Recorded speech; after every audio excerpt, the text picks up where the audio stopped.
Français voteront dimanche pour élire leur maire, mais les Français de l'étranger voteront pour élire leur conseiller consulaire en mai prochain.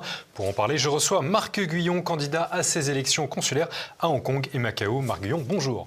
Bonjour, merci pour l'invitation. Merci de votre présence ici. Donc j'ai dit que vous êtes candidat, mais candidat aussi à votre réélection, puisque vous êtes déjà conseiller des Français de l'étranger. Vous l'avez aussi été candidat au sénatorial et aux législatives en 2022 et en 2024 dans la très vaste 11e circonscription, si je ne m'abuse, qui regroupe l'Europe orientale, l'Asie, l'Océanie. Vous avez fondé à Hong Kong le Club France International, qui est en fait un réseau de business et un réseau culturel. Mais ce n'est pas tout à fait pour cela que je vous interroge, parce que je voudrais d'abord vous poser une question peut-être un peu difficile d'une certaine manière, très subjective.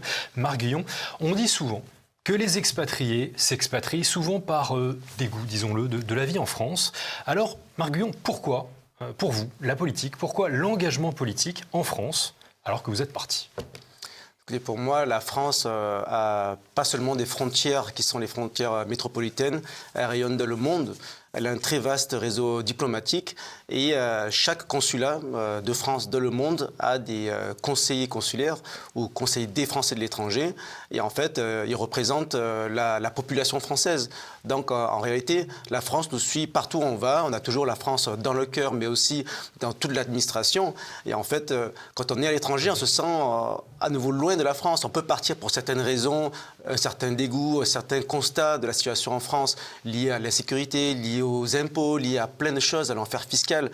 Mais quand on est loin, surtout, on n'est pas à côté, on n'est pas en Suisse par exemple, on est en Asie, on sent quand même une certaine nostalgie, on a envie de se rapprocher de la France, donc on le fait soit via des initiatives business, culturelles, comme le club que j'ai fondé, ou aussi de manière officielle, en étant candidat au suffrage universel et en se présentant devant les électeurs français qui sont expatriés, qui sont inscrits au registre du consulat. Et c'est une façon de rendre service à la France depuis l'étranger. Donc vous parlez de rayonnement de la France.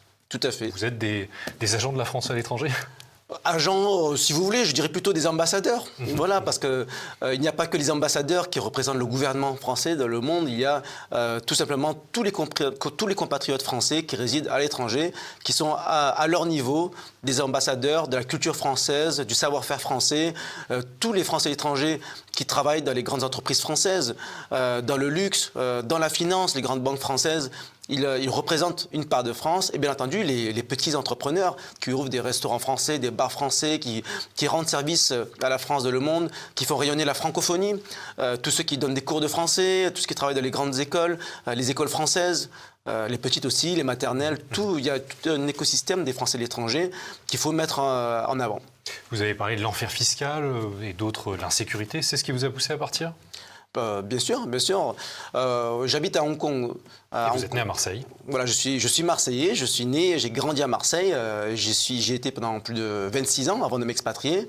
Et comme tout jeune diplômé, j'avais envie d'aller voir ailleurs, ne serait-ce que pour une expérience temporaire de quelques années, pour le mettre sur mon CV.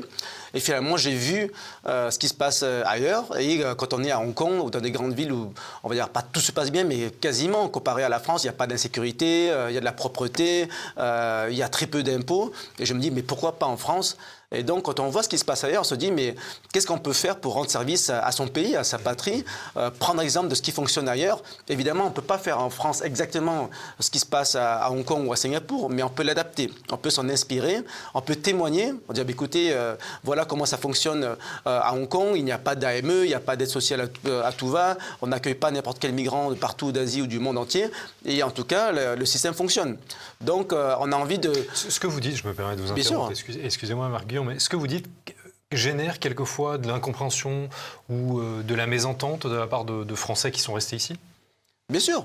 Dans mon propre camp, vous savez, j'étais candidat représentant Reconquête en 2022 et je sais que parmi mes amis les plus proches, certains ne comprenaient pas forcément l'expatriation. Après, je dirais que c'est aussi mon rôle en tant que Français de l'étranger, d'expliquer aux Français de France de tous horizons, qu'ils soient de gauche ou de droite, le rôle important de l'expatriation. Parce qu'en fait, on a besoin d'expatriés, parce qu'il faut faire vivre la France à travers le monde. Vous savez que certains grands groupes de luxe français font plus de la moitié de chiffre d'affaires à l'étranger. Donc en fait, en France, on ne peut plus vendre grand-chose, pas seulement dans le luxe, mais dans les alcools par exemple. Vous savez très bien que les Français consomment moins d'alcool. Donc comment écouler les stocks, comment vendre, comment faire tourner le business des producteurs de champagne, de vin? Il faut vendre à l'étranger. Et je dirais même plus en Asie. Parce qu'il y a des pays, par exemple les États-Unis, historiquement, où il se passe beaucoup de choses, mais maintenant, il y a de l'incertitude avec les taxes. Maintenant, en fait, tout se passe en Asie. Et je dirais que faire rayonner la France dans le monde, c'est aussi créer une diaspora forte de Français et d'amis de la France en Asie. Une diaspora forte. Vous dites que tout se passe maintenant en Asie. Alors parlons-en. Emmanuel Macron essaie de tracer, en tout cas, si on en croit les communiqués de l'Élysée, une troisième voie non alignée sur Washington et non soumise, dit-il, à Pékin. Il dit que la France est une puissance indo-pacifique. Vous y croyez? Il y a une part de vérité. Incontestablement, la France a un rôle à jouer dans la diplomatie, en étant le plus neutre possible. Macron dit beaucoup de bêtises, mais dit certaines vérités. Il dit, par exemple, que la France peut être un partenaire fiable. Contrairement à, par exemple, Trump qui peut... On ne sait pas ce qu'il va mettre comme taxe, etc. Donc, il dit aux Chinois, la France est un partenaire fiable. Donc, il y a une relation de longue durée qui s'opère. On a fêté récemment les 60 ans des relations franco-chinoises. Donc, il y a un grand partenariat, un grand alignement historique entre la France et la Chine et l'Asie en général. Maintenant, Macron était en Chine il n'y a pas longtemps. Quand il est en Chine, il dit tout va bien, on va faire ceci, on va faire cela, on va beaucoup travailler ensemble. Et les Chinois, pareil. En fait, Xi Jinping va l'accueillir à Pékin, à Chengdu, dans différentes villes, un honneur qu'il n'accorde pas à tout le monde. Donc, tout se passe bien. Et quand Macron rentre en France, il va dire, mais en fait, finalement, il faut faire attention aux Chinois, ceci, cela. Non, en fait, il a un double discours. C'est le en même temps de partout. C'est le en même temps au niveau national, la politique interne en France, mais c'est aussi le en même temps à l'international. Donc, en fait, on ne comprend plus très bien ce qu'il veut. Donc, maintenant, il y a quand même un rayonnement français en Asie. Les Chinois restent profondément francophiles, mais en fait, eux, ils sont prêts à travailler avec n'importe qui. Donc demain, je pense que le gouvernement français, ça va basculer, ça va changer, et il faut que, quelle que soit la personne qui sera élue à l'Élysée, puisse travailler avec l'Asie et comprendre vraiment ce qui se passe. Parce qu'en fait, maintenant, peu d'hommes politiques français comprennent la Chine. Qu'est-ce qui nous manque pour comprendre la Chine et l'Asie, votre région? Il manque déjà du terrain et il faut aller au-delà du discours, on va dire, dominant on va dire, des médias mainstream. Vous savez très bien qu'il y a un récit surtout que ce soit sur les conservateurs de le monde, que les Américains, les Italiens, la Hongrie, etc. Mais il y a aussi un récit qui est un certain China bashing qui subsiste. Donc beaucoup de Français ont une mauvaise image de la Chine et d'autres pays asiatiques en général. Vous pensez que c'est lié, ce China bashing et ce Orban bashing? Vous pensez que c'est la même filiation? C'est pas exactement lié, mais il y a une certaine tendance qui fait que, naturellement, on se méfie de ce qui se passe ailleurs. Parfois à juste titre, parce que, bon, voilà, on est d'abord patriote, on veut mettre en avant le savoir-faire français, on veut défendre les intérêts français. Très bien. Mais parfois, ça va très loin et en fait, on met volontairement en avant les points négatifs de la Chine. Pas forcément des points qui sont faux, mais on va cacher ce qui est positif, on va garder ce qui est négatif, ce qui fait que les Français ont globalement, encore aujourd'hui, une image négative de la Chine à cause de ce qu'on veut montrer dans les médias mainstream. Et donc maintenant, ça change parce que la Chine s'est ouverte au monde récemment en permettant aux passeports français, à ceux qui ont un passeport français, d'y aller sans visa. Donc maintenant, on voit pas mal pas que des influenceurs, mais un Français lambda qui va visiter la Chine, qui voit ce qui se passe, qui voit qu'il y a de la propreté, de la sécurité, de la liberté, qui se sent bien. Et donc, en fait, maintenant, l'image de la Chine change en France. Mais ça change quand même lentement. Je pense que dans quelques années... d'un État autoritaire s'estompe peu à peu? Tout à fait. Oui. C'est justifié. En tout cas, il se clarifie et on voit plus en plus de réalité. Évidemment, c'est un État autoritaire, mais pas forcément dans le mauvais sens du terme. C'est un État où, en fait, il y a de l'ordre et de la sécurité. C'est ce qui manque en France. Moi, je suis pour un État français qui puisse faire régner l'ordre et la sécurité. S'il faut un peu d'autorité en France, je suis pour. Bon alors concrètement, Marc Guyon, donc encore une fois vous êtes candidat pour les élections à l'Assemblée des Français de l'étranger. Ils ont un rôle consultatif sur la vie quotidienne, les bourses scolaires, les subventions aux associations, la sécurité que vous évoquez à l'instant. Via cette Assemblée des Français de l'étranger, vous donnez votre avis au gouvernement sur donc la fiscalité, les crises sanitaires, etc. Vous, Marc Guyon, vous revendiquez à la fois un enracinement local et une légitimité, mais lesquelles en fait ? Légitimité parce que j'habite à Hong Kong depuis très longtemps. C'est pas comme si j'arrivais il y a 6 mois ou 1 an et que je me présente au suffrage universel pour représenter les Français de Hong Kong et Macao. Donc, 14 ans, c'est bien ça. Voilà, ça fait bientôt 14 ans que je suis à Hong Kong. Je suis marié à une Hongkongaise. J'ai des enfants qui ont la nationalité française, donc ils sont franco-hongkongais. Voilà, je connais les problématiques des Français de Hong Kong au niveau de l'emploi, au niveau des visas, au niveau de tout, de l'éducation, etc. Donc en fait, je fais partie de tout cet écosystème des Français qui sont là depuis très nombreuses années à Hong Kong ou partout dans le monde, parce qu'en fait, je suis candidat à Hong Kong, mais j'aide aussi des patriotes partout en Asie, même dans le monde, à présenter leur candidature et à représenter une voix différente de la bien-pensance actuelle que vous voyez partout. En fait, la plupart des élus dans le monde, ils sont très à gauche ou macronistes. Donc il y a très peu de patriotes. C'est difficile d'être à droite dans votre... Bon, encore une fois, vous avez été candidat aux législatives dans une zone XXL, comme on dit, vraiment Océanie, Europe orientale, Asie, etc. C'est la plus grande. C'est la plus grande du monde, mais c'est aussi la plus conservatrice. C'est-à-dire que je me rappelle en 2022, j'avais fait plus de 10% aux élections législatives avec l'étiquette Reconquête. C'était un des meilleurs scores. Et en fait, par rapport aux autres circonscriptions, par exemple en Afrique, c'est beaucoup plus à gauche. Voilà. Donc moi, je pense que l'avenir du conservatisme s'inscrit beaucoup plus en Asie. Et en fait, la plupart des pays asiatiques, si on prend des standards français, ils sont extrême droite. Donc après, maintenant, il faut essayer de réveiller les Français. Moi, je ne comprends pas, par exemple, que beaucoup de Français vivent à Hong Kong, à Singapour, au Japon, dans des systèmes qui seraient équivalents à l'extrême droite en France et qui votent encore beaucoup à gauche et au centre. Donc oui, c'est parfois difficile d'être conservateur, d'être patriote, mais les mentalités changent. Et donc il faut catalyser cela pour que les Français se réveillent. Au niveau global, au niveau mondial, en effet, Macron a obtenu 45% en 2022, Mélenchon 22%, donc Zemmour que vous avez soutenu 9%, Marine Le Pen 5,3%. La sociologie des expatriés, on a envie de dire, c'est un peu l'extrême centre, et vous dites qu'en Asie c'est très différent. C'est très différent par rapport à d'autres sociologies. C'est plus conservateur en tout cas. Après, ce qu'il faut savoir, c'est que les Français et l'étranger, ça bouge beaucoup. Vous savez, ils sont très macronistes aujourd'hui, en tout cas en 2022. Mais avant cela, il n'y avait pas Macron. C'était un peu l'UMPS, si on veut reprendre certains termes. Il y avait la gauche et la droite. Et la majorité des Français de l'étranger, on pouvait dire qu'ils étaient de droite, plutôt UMP, LR. Voilà. Tout a changé avec l'arrivée de Macron, mais Macron n'est pas éternel. D'ailleurs, la Macronie, moi, je ne pense pas que cette année, en 2026, les centristes fassent tant de sièges. Donc, il y a un réveil de la droite chez les Français et l'étranger, et je pense qu'on va revenir à l'époque où l'UMP-LR, même si on peut dire que ce n'est pas la droite vraiment patriote, c'est un peu la droite un petit peu macroniste de nos jours, voilà, le centre-droit. Mais je pense que le centre-droit se réveille, surtout avec la normalisation, on va dire, des idées nationalistes, patriotes. Voilà, donc en fait, finalement, la position du RN en France aide les Français et l'étranger qui sont plutôt macronistes à se réveiller. Moi, je connais pas mal de macronistes, d'anciens macronistes, qui maintenant voient ce que disent les patriotes, peu importe si c'est Bardella ou Zemmour, etc. Ils commencent à ouvrir les yeux et accepter qu'on puisse être autre chose que les bien-pensants du centre droit. Alors, vous avez commencé votre carrière politique à l'UMP auprès de Nicolas Sarkozy. Ensuite, vous avez soutenu Éric Zemmour. Maintenant, quels sont vos choix? Vous évoquez les différents candidats à droite. Êtes-vous un candidat sans étiquette, un candidat de droite, un candidat affilié à Reconquête ou au Rassemblement national? Alors, je suis redevenu indépendant, tout à fait, et mon objectif est l'union des patriotes. L'union des droites, l'union des souverainistes, l'union de tous ceux qui... J'ai beaucoup d'amis Frexit.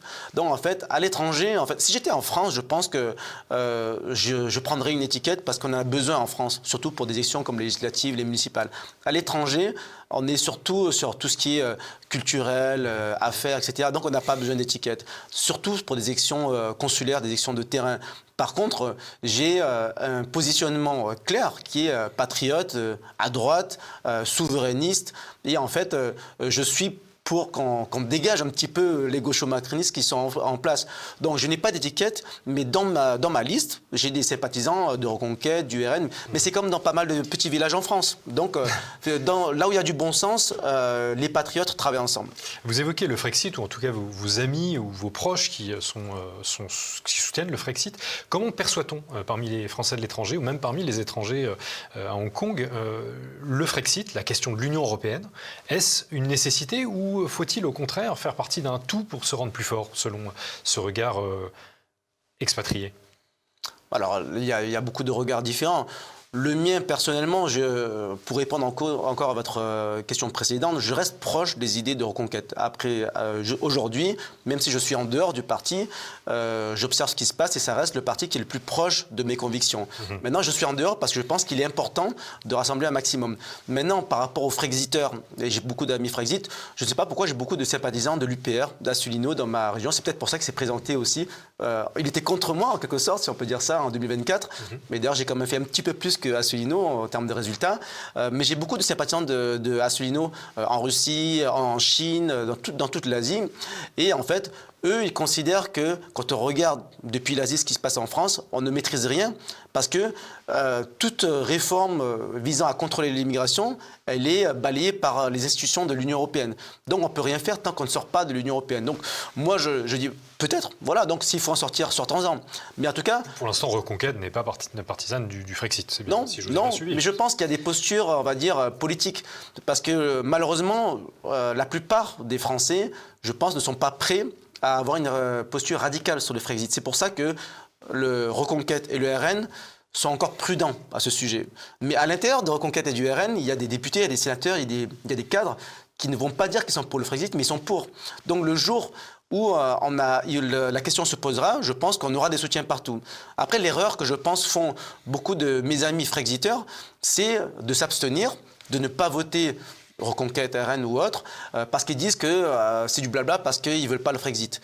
Moi, je pense qu'il faut aller étape par étape. Si déjà on arrive à faire, à obtenir des sièges, que ce soit au municipal, au consulaire, au sénatorial, au législatif, etc., du camp national, qui englobe aussi Reconquête, le RN et autres, même s'ils ne sont pas ouvertement Frexiteurs, c'est une première étape. Ensuite, on pourra parler du Frexit. Alors les conseillers des Français de l'étranger, je le disais, doivent conseiller principalement le gouvernement sur la politique à mener auprès des expatriés. Mais là, nous évoquons les différents partis et votre affiliation, en tout cas votre proximité avec Reconquête. Que voudriez-vous conseiller à Reconquête, donc Éric Zemmour, Sarah Knafo, à propos des Français de votre circonscription? J'aimerais qu'on crée un tisse de liens plus forts. Je sais qu'ils sont allés, ils vont beaucoup en Belgique, en Suisse, parce que c'est pas loin de la France. Ils ont déjà été aux États-Unis. Je me rappelle, je pense que c'était lié à l'élection de Trump. Il y a eu des conférences, voilà, mais je ne les ai jamais vues en Asie.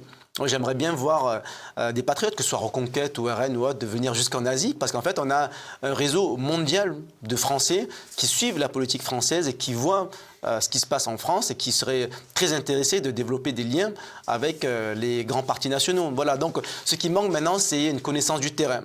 Voilà, donc une des raisons pour lesquelles je ne suis plus chez Reconquête, c'est parce qu'il manque cette connaissance du terrain. Donc il y a des idées nationales, il y a une campagne nationale, mais ils connaissent moins les Français et l'étranger. D'ailleurs, pour les élections consulaires, on doit faire des listes partout dans le monde.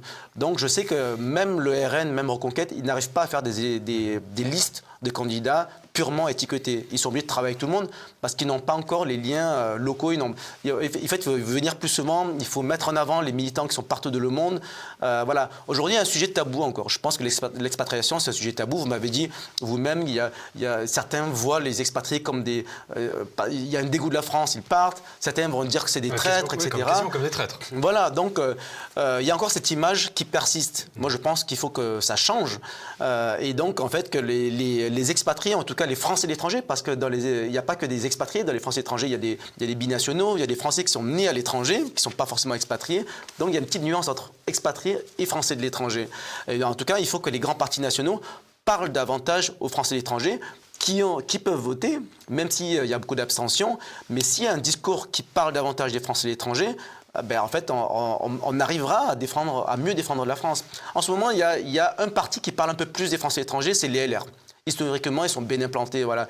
Donc, je crois que j'ai vu une vidéo de Bruno Retailleau il n'y a pas longtemps qui disait, chers compatriotes de France, de métropole, d'outre-mer et des Français de l'étranger. Ça, c'est très bien. Mais là, les R le font et les Reconquêtes et RN ne le font pas assez. Ils le font aussi, mais pas assez. Ils le font parfois des petites vidéos parce que je pense qu'il y a quelqu'un qui leur dit il faut que tu fasses un petit message pour les Français étrangers. Donc, ils vont faire une petite vidéo de 1 ou 2 minutes. Voilà. Mais il faut le faire d'une communication générale. Parce qu'il faut que ça rentre dans l'esprit des Français que la France rayonne à travers le monde. Il y a des Français en France, il y a des Français dans les dom-toms, il y a des Français de l'étranger. Et peut-être même que finalement la France sera sauvée par par des forces de Français, de patriotes français qui sont de l'étranger. À ce propos-là, comment les Français de l'étranger ont-ils vécu le chaos politique en France de ces derniers mois? Évidemment, je pense à l'absence de majorité claire, les bras de fer qui quelquefois ne riment à rien à l'Assemblée, etc. Ben, c'est très triste parce que, vous savez, à l'étranger, on a un petit peu de recul et on est un petit peu au-delà des étiquettes. Moi, je pense que voilà, je suis de Reconquête, donc la plupart de mes amis, ils ont très mal vécu ce qui s'est passé entre voilà, la team Marion Maréchal et la team Zemmour-Sarragnafo. Eux, ils ne comprennent pas ça. Voilà, ce sont des batailles d'étiquettes, d'ego qui sont, on va dire, parisiennes. La plupart des Français étrangers, c'est pour ça. Quelles sont les conséquences? À mon avis, c'est l'abstention. J'ai beaucoup d'amis qui ont été déçus des résultats présidentiels 2022. Et après, encore plus déçus des européennes 2024 et de ce qui s'est passé au sein de Reconquête. Et maintenant, ils votent. Ben là, d'ailleurs, par exemple, il y a des circonscriptions, par exemple les Philippines. J'ai pas mal d'amis aux Philippines qui sont anciens Reconquête, mais ils ont pas envie de faire des listes consulaires. Ils me disent, ouais, la politique, ça me suffit. Je me suis donné pour Zemmour au présidentiel, je me suis donné un petit peu pour les européennes. Maintenant, je suis loin de ça, les élections consulaires, je m'en fous, etc. Et c'est dommage. C'est dommage parce qu'on les dégoûte de la politique. Et c'est une des raisons pour laquelle vous êtes sans étiquette? Oui, parce que j'essaie de mobiliser les abstentionnistes. Vous savez, il y a 15% de participation aux élections consulaires, ça veut dire 85% d'abstention. Donc en fait, tout est possible et les élections consulaires, peu de gens sont au courant, mais en fait, c'est une des rares élections dans lesquelles on peut renverser la table et avoir un résultat qui surprend. C'est-à-dire qu'il y a pas mal d'endroits où, effectivement, on sait qu'il y a beaucoup de Français qui sont à gauche ou macronistes. Vous avez dit vous-même qu'une grande majorité des Français étrangers ont voté Macron, en tout cas à gauche ou Macron, ces dernières élections. Mais le problème, c'est aussi qu'ils se mobilisent alors que les patriotes ne sont pas mobilisés. Je me rappelle en 2022, je raconte souvent cette anecdote. Ils sont divisés ou ne sont pas intéressés parce qu'ils pensent que ça ne sert à rien. Alors j'ai fait campagne législative en 2022, je me rappelle parce qu'on parlait de Zemmour. Donc on était dans un restaurant français. Donc il y a des Français qui viennent, ils sont curieux parce qu'ils voient il y a un groupe de Français, qu'est-ce qui se passe? Il y a un anniversaire, il y a quoi? Donc on vient me voir, on me dit qu'est-ce qui se passe? Écoutez monsieur, on fait une réunion, ce dimanche il y a le vote à l'urne. Donc il me dit alors t'es qui toi? Qu'est-ce que tu fais? Écoutez, je dis je représente Reconquête. Et lui me dit ah ben bravo, très bien, Reconquête avec Zemmour, voilà. Alors moi je dis merci monsieur, donc je vous invite à voter pour moi ce dimanche. Il me dit ah ben non, je ne vais pas voter pour toi. Mais comment ça, vous m'avez dit bravo Zemmour, donc si vous avez voté pour Zemmour, vous avez... Ah non, j'ai pas voté Zemmour. Mais vous m'avez dit bravo Zemmour. Je dis, oui, mais je dis bravo Zemmour, j'adore ce qu'il dit, mais moi, ça fait 15 ans que j'habite en Thaïlande, j'ai mon business, ça marche bien, je vote plus, ça sert à rien. La France, elle est foutue, etc. Donc en fait, tous ces gens qui ont ce discours, j'aimerais leur parler, parce que je pense que tout est possible. Et notamment, via ces élections consulaires, parce qu'après, il y a des élections sénatoriales, il y a un enjeu derrière, au niveau national. Et en vérité, même si on n'est pas majoritaire dans certains cas, on peut faire du bruit. La preuve est que Sarragnafo, elle est une seule députée européenne qui fait du bruit. Elle n'a pas de pouvoir pour voter, elle ne va pas forcer les choses avec un vote au Parlement européen, elle est largement minoritaire. Mais le fait d'être élu au Parlement européen, ça lui donne une tribune. Et après, ça se voit sur le plan national. Donc, je le dis à tous les Français de l'étranger, si vous êtes candidat aux élections consulaires, si vous arrivez à faire élire 1 ou 2 sénateurs des Français étrangers qui sont patriotes, 1 ou 2 sénateurs, ça peut être un petit peu les Sarragnafo des Français étrangers. Donc, en fait, tout est possible. Et on peut changer les mentalités. Et même si on n'y arrive pas au niveau électoral pour changer les choses pour les présidentielles, on arrivera à constituer des réseaux de patriotes partout dans le monde qui peuvent s'entraider, pas seulement au niveau de la politique, mais au niveau des affaires, etc. Donc si un jour vous rentrez en France, vous avez besoin de soutien, vous avez besoin de savoir où sont les patriotes, bien on aura tissé un réseau large dans le monde. Un réseau indispensable, eh bien ce sera le mot de la fin. Merci beaucoup Marc Guyon d'avoir répondu présent à l'appel. Merci pour l'invitation. De TVL. Je rappelle que vous êtes candidat à votre réélection à Hong Kong et Macao pour les élections des Français de l'étranger. Merci à vous.